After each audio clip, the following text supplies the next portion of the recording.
Olá, eu sou Claudinei Duarte e esse é mais um episódio de Teologia Descomplicada. Nesse sexto episódio, nós vamos falar sobre a necessidade de morte de Cristo na cruz. Se você lembra dos outros episódios que nós falamos a respeito de Jesus Cristo, da salvação apenas através de Jesus Cristo, de quem é Deus, você vai lembrar que o homem caiu em pecado no Jardim do Éden. Nós falamos isso e vamos falar isso várias vezes, porque esse é o ponto de partida para toda a teologia e todo o relacionamento de Deus conosco, homens de nossa época. Então, ao cair, Deus primeiro providenciou para o homem que havia caído, havia pecado e havia se distanciado de Deus, vestes para cobrir a sua nudez e o sacrifício de um cordeiro que já simbolizava ali a morte do derramamento de sangue para a remissão dos pecados. Após o homem sair do paraíso, muitas vezes nós vamos encontrar durante mesmo os períodos antes do dilúvio, pessoas fazendo sacrifício de animais para representar o inocente se sacrificando por aqueles que haviam pecado. Então nós vamos ver Abel oferecendo um cordeiro como sacrifício, nós vamos ver Noé também oferecendo sacrifícios ao Senhor. E passado muito tempo, se estabelece o pacto de Deus com Abraão, com as promessas de que através dele se faria uma grande nação e que seriam benditas todas as famílias da terra. E muitas vezes nós vemos Abraão fazendo sacrifícios ao Senhor, levantando altares ao Senhor.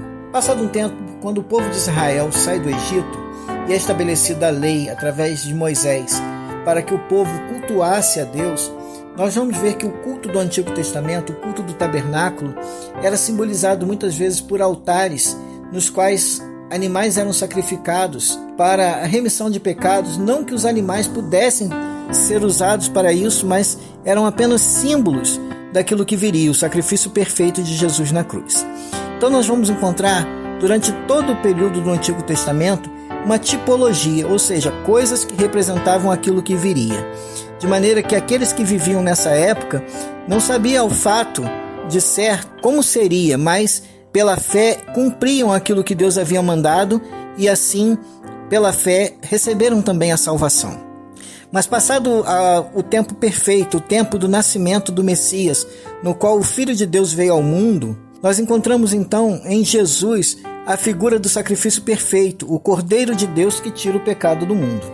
Então aqui começa a nossa história da salvação, que é o pecado e a necessidade de expiação. Iniciamos com a compreensão da necessidade da morte de Cristo na cruz, considerada a realidade do pecado.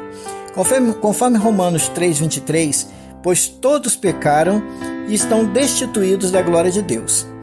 A doutrina bíblica entende que o pecado é uma barreira que separa a humanidade de Deus, e a expiação é necessária para reconciliar essa relação rompida.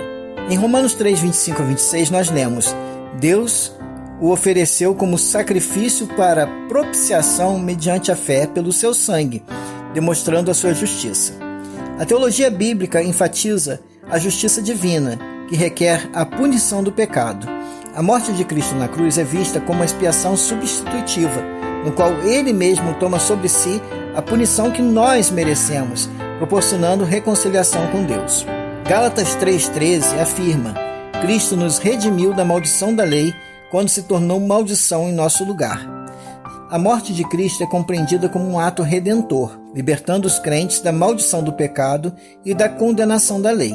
Sua morte na cruz é vista como o pagamento necessário para resgatar a humanidade, de maneira que a salvação ela é vista através da fé, de maneira que todo aquele que nele crê não perece, mas tem a vida eterna. Essa é a promessa de Deus. João 3,16 diz: porque Deus tanto amou o mundo que deu seu Filho unigênito, para que todo o que nele crer não pereça, mas tenha a vida eterna. A teologia bíblica destaca o amor redentor de Deus revelado na entrega de Cristo na cruz.